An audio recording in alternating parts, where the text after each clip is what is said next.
momentum is the biggest power, but it's that action up front. People are always waiting to get momentum, like from a inspiration, motivation. It follows the action to start these loops and the pain and friction of getting a flywheel started.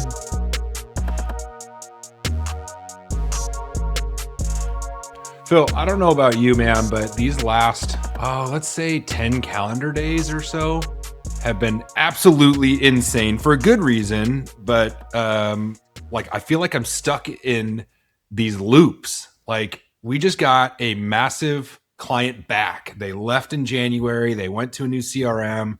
That CRM integrated with another payroll company. And so they're like, oh, we're going to go give these guys a shot. And they were with us for years. And it was like, oh, man. That was kind of a gut punch. And then they came back. Like the grass wasn't greener and they came back, and it's a mid-year transition. And so I've got to load in all of those payrolls and reconcile everything in our system from what was processed outside of our system to make sure their year to date is accurate, one W-2, but also their reporting is accurate. So I'm loading them in by payroll. And this company's huge. It's taken every available minute of my time to just get them in and accurate and focus on getting them ready for their first check date back. And so it's pretty wild time. So I'm stuck in these loops building these payrolls back in. And so I thought it would be a good topic to say, what other loops do we have in our lives where you have to find closure? You can't leave unfinished business, and you've got to find closure, and then you kind of get right back into it. So that's kind of the bamboo banger of the week, is bringing big clients back into the fold, but also finding yourself in loops that can be good or bad. And that's the debate we're going to have. I dig it. Circle of life and kind of process and efficiency and that whole, how are we able to tweak, improve, or eliminate, right? But with within the last 10 business days, you were able to switch up the background. I see we got the yeah, water off the duck that replaced Einstein. Yeah, Einstein was losing some steam. He kept falling off the wall, and he kind of got dented a little bit, and so. Yeah, Kim and I jumped online and picked out a new image. So we got the duck in a business suit in the middle of a lake. If you're on YouTube, you'll see it. But he's got an umbrella and water rolling off his back. And man, I needed it this week too, because there was a lot of stuff getting thrown at me. And it was just like, keep on swimming and let the water roll off your back. Control what you can control. And this was a good reminder. So thanks for calling out the new digs. Sounds like we're in similar boats. Life's full. And I think when we talk about loops, it's, I think first of all, what can fatigue us the most are the open loops. I know for me. Yeah. And it gets back to literally getting a grasp and brain dumping what is top of mind, because without closing the loops, it's still living in your consciousness somewhere and weighing you down if we're not closing it out. And I think one of the things you're good at and probably going to allude to is if these things are happening and they're repeatable processes, that loop typically has friction that can be ironed out, and you can make sure that the loop's running smoothly. So there's not a break in it that is weighing on us and constantly in our awareness of, oh man, where did I leave off? You're 100% correct. Like, how many times have you woken up in the middle of the night because you just didn't finish that one thing during the day the other day, and you're like, oh my gosh, I got to finish this thing, and you wake up at 3 and you're like thinking I got it, and then so you can't fall back to sleep, and sometimes you just go down and knock it out, and it only took 15 minutes, right? Like, it was something you could have easily done the next day, but it just, you're thinking about it and you're ruminating over it, and you're like, but you didn't close that loop the day before. Or even just writing it down. I've been to that point. There's a notebook on the side of the bed. It's like just getting it out of my head onto paper. It'll hit you in the oddest of times. That's why we're running back into the office late time. And I think it's also when you're talking about your system design, like why beginning of day, close of day is so important to iron those out from a fundamentals perspective. But kind of talk through what the loops are right now in this instance that are, because I know that you've had multiple for the same project. What did that look like in regard to maybe not just ironing it out, or how it improved by each iteration? Yeah. Okay. So I'll give you a real practical example of the world that I'm living in right now. I mentioned this big client coming back, and so one of my roles in my business is I help set up new, big, complex clients. So in that process of just implementation, right? Sales is generating revenue. Implementation is activating that revenue. They are getting the client from contract to start. And so that is a loop in and of itself, right?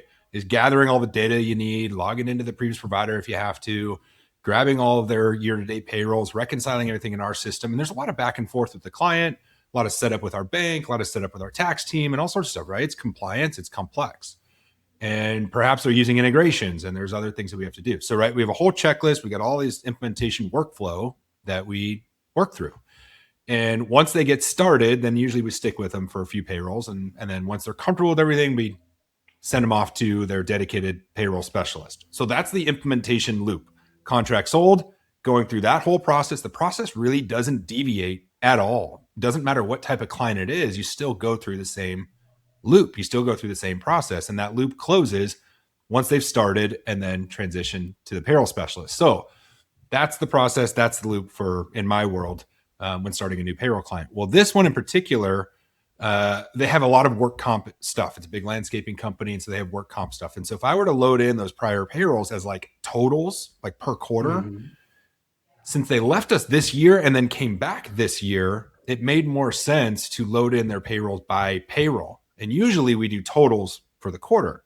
But in this case, we did them a solid and we loaded in by payroll. Well, they have 3 pay cycles. They pay employees biweekly, they pay their managers semi-monthly, and then they pay their owners monthly. So there was a total of just the 3.5 months that they ran payrolls outside of our system. It was 19 payrolls worth. Now, the biweeklies had 240 employees plus per. So it was a lot of data that we had to load into our system. And I say we by we, but it was me. And so I had to download all of the data in an Excel format, not a format that I could import into my system. So I had to pull the data, and then I had to reformat everything that I could import into our system. And then there was discrepancies. I found issues from how they were processing with the other companies. So we're reconciling that too. We're cleaning things up. And long story short, the first payroll I did that was ran in February to the last payroll that we're setting up, which is this May 15th check date, the efficiency of that loop got faster and faster and faster. And that's what was cool to see is it took probably, call it 3 hours for the first payroll to get done. And now I've got such a defined loop for this particular client based on this particular data set that's where it's different and unique by client. The process doesn't change, but data is unique by client, right? Moved it from about 3 hours to now we're less than 2, probably about an hour and a half-ish or so. I can knock out one of those large payrolls to get loaded into our system. And it's like the realization that you have this ability, and this is just very practical going on right now, but what are the loops in your life that are going on that is just taking you a long time or feels slow, and where it's not cutting corners, it's just finding better, faster, more efficient processes, and it's repetition. So the more times you do these loops, the more times you attack them, you're going to get better, faster, stronger. And that's really what the catalyst of this episode was about. And so now this client is done, and they're going to start with their first payroll back with us next week. But anyway, it's long story short, it was wild. I feel like I haven't even talked to anybody. I was like in a cave, like call it cave days that we used to talk about in some of those back early on episodes. Like it was just me in the desk, and any available minute I had was just jumping back in to get this done for these guys. And they're going to be super happy that they came back. And that's what it takes, is going above and beyond to make sure that it's done right. But this is a big loop, man. And it's just about closed. Yeah, as you talk about this, it's kind of like, I think one of the biggest challenges is you have your efficiencies, but as we work in new variables, whatever it is that need to be customized, data changes, details change, but how is each step following the path when what worked? When things get challenging, you start bringing in a new tool or system to learn. Yep. That may improve the process, but that upfront piece of learning it, working it into your process. Now, again, we're not going to get into much AI for this conversation, but how can that be leveraged to speed up some of these loops if they're available to you?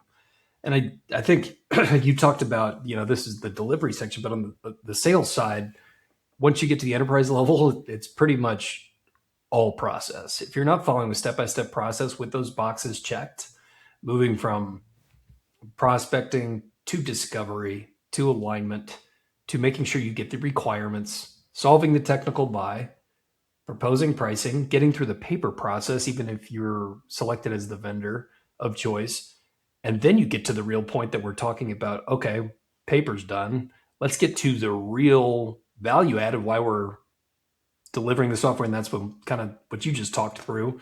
Whole new separate loop that's going on to a different team that will have a handoff and oversee. And it's, I think we're always trying to cut those down, but then it also, in certain levels and with greater complexity, there become more steps. And so then it's a bringing in and figuring what's redundant is kind of constant. So it's not like you're going to be able to repeat it each and every time, but the overall structure is what you're talking about is gonna give you a huge return.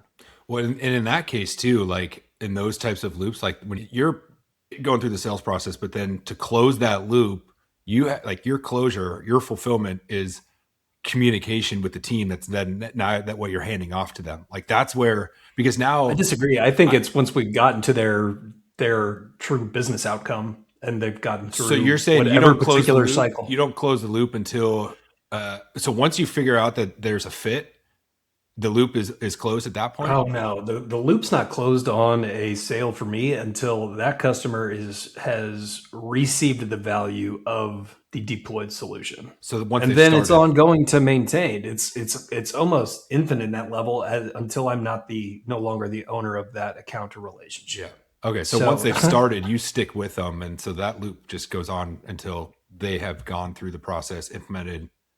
So And it all depends on by solution. There are different kind of Yeah. steps that we need by solution. If you're bringing in a partner for the deployment, that could throw in a whole nother set of steps and process that we can make sure we hit every one. When as you alluded to earlier, the more complex they are, the more friction there is in these cycles, and trying to smooth out those loops is quite honestly, that's when life is good. Is when we're hitting them, we check the box, we move on, everything moves according to pace, with the reduction of those variables from a timeline perspective. Okay, so yeah, that makes sense from an enterprise type of sales strategy. Like you're their go-to even during implementation, as in terms of like if there's issues or something or communication while the team is deploying and getting them set up. And in my world with small business, we kind of have one loop is sales. Once they close the deal, they're done. They're moving on to the next deal. Like it's very transactional, right? Yours is strategy, long term, enterprise SaaS sales. That's very typical. Yeah, then the responsibility and weight definitely shifts to the deployment team there. Yeah. But when you're talking about a number of solutions that could be deployed, it's always alive, and there's always reasons to be involved in making sure they're having the experience you told them would, Right. and that you're kind of still uncovering how you can help them. But I guess moving to what about the loops, and this is something we talk about in the podcast all the time. But your routines and loops in regard to your personal relationships, obviously health, that's a loop that gets thrown off. And honestly, I think we both feel it when there are open loops in our health, and that would be like missing a few days of a workout, or you get out of routine, which is another sub for loop. If you're looking at it that perspective, that's when the momentum, I think, is some of the most important loops are coming from the personal life that are driving these business processes and your effectiveness there. Yeah. So you can look at it as like, okay, let's go on the health play here. So you hit the gym. That's a loop. Went to the gym, worked out, left the gym. You didn't sustain any injuries or whatever. That's your loop. And the more times you do those loops, you start gaining that momentum. And now you build the habit and the identity shift and all that. Right. But once you don't do that loop, or maybe you're on your way to the gym and then you see McDonald's down the street and instead you deviate and you don't, right? Like then you start derailing yourself. And I think that's the point of what you're saying is like, when you have these loops and you create these, you've got to see them all the way through in order to create that momentum. And now it's, things are going to happen. Life events are going to happen. Things are going to get in the way and whatever. But if you've done these multiple times, enough times, that you can just jump back in like riding a bike. Maybe you missed a few days and it might be painful that first day back. But once you get that one back, then it's like, oh, okay, I'm back and I can jump back into it. But I think the biggest struggle is when you're first getting into it is establishing what that routine is, or that loop that we're talking about, what that is and what works for you in order to maintain that consistency. But you have to follow through on it. And I know for sure on the health side, like if you, like I feel like crap when I'm not going to the gym, and I have not been going to the gym as well. I still get my 2 every week. Like that's a guarantee. but usually I try to get 4. And these last couple of weeks, especially with everything that's going on and kids tournaments and all sorts of stuff, like no excuses, but I just haven't gone. And I feel worse. Like I'm like, man, I need to get back on those loops again. I need to get back into the routine. And I think that's what continues that momentum for, further strength and health and whatever it is that you're working towards. You said it twice during this, like as you sent over the concept, it's like momentum is the biggest power, but it's that action up front. Like people are always waiting to get momentum, like from a inspiration motivation. It follows the action to start these loops and the pain and friction of getting a flywheel started. We have all these, I know we were talking about spirals a long time ago, which I've started to think of a lot. Are you spiraling upward or downward? It's all these circles. Yeah. You just talk about riding a bike. Like I was envisioning a bike, sense. like riding to the gym as I was talking. Well, and I know that Jeff Bezos, someone I used to follow way back, talked about the flywheel effect. And if you think about a flywheel, it takes a lot of effort to get it started. And it's these iterations you're talking about that make the flywheel spin to the point where it's got the momentum and leverage to continue going efficiently on its own, or with less and less involvement if you've got the process in place. Yeah. So you hear like, your positive feedback loop or your negative feedback loop. The St. Louis Del Mar loop. What's that? What's that? What's it? What's the area of St. It's just an area of St. Louis that the zoo's there. It's just a neighborhood. Sorry, I had to scoop it in there. What? That's the negative feedback loop. No, it's a good loop. I remember our pod with Steph. You guys had some. You guys have a name for everything in St. Louis, so I don't. That must be the name for that place. But yeah, like a negative feedback loop, right? Like if you're stressed out and you got things going on, and you start doom scrolling, and then you're getting some positive, quick dopamine hits, and then you're like, now your eyes hurt and you're tired and it doesn't really actually help you. And now you're in this negative feedback loop where you're just constantly going through it, where you're thinking you're getting better just because you're doing brainless, mindless activity and you're kind of feeling like you're rested, but you're not really rested. Those can be challenging and scary. And like they can cause a lot of issues if you continue to let them take hold of you. And, positive feedback loop is the exact opposite. Right. And so like when you set the attention every morning of what you're trying to do, like you don't have to get all, meditate for 20 minutes and stand in front of the mirror and give I am statements. I mean, you certainly can, but I think just waking up in the morning in a good mood takes a lot. It can be kind of hard to wake up and just be like, I'm ready to crush the day. But if you can just get yourself to the point where every single day you just make your bed, do a positive event, take a shower, get clean, dress nice, whatever. And don't touch your phone and get responsive or consumptive, right? Yeah, it's just everything. You set the intention the right way in the morning, like it changes everything. So those are the positive feedback loops. Like if you do that morning in, more out, that's a little loop right there. It's a routine, but it's a loop, and you close the loop by going out the door feeling refreshed, and that's kind of the idea. But well, I think this was a good one. I think we've closed the loop on this podcast, and it's a wrap for this one. I love it. Yeah, good. We're gonna get back at it. If you are listening on Spotify, hit subscribe. If you're watching on YouTube, hit subscribe. We've got shorts, we got Instagram reels going, clips and whatnot. We really appreciate you listening. If you have any feedback or any topics that you want to hear from us, feel free to chime in, send us a note. If you've got Phil or I's number, text us, or you can send an email at successfulpod@gmail.com. We'll be back at you next week with another topic for your drive, your house cleaning, or wherever you are listening to this for 20-30 minutes. We just enjoy and appreciate you listening. So have a great day. That's the pod.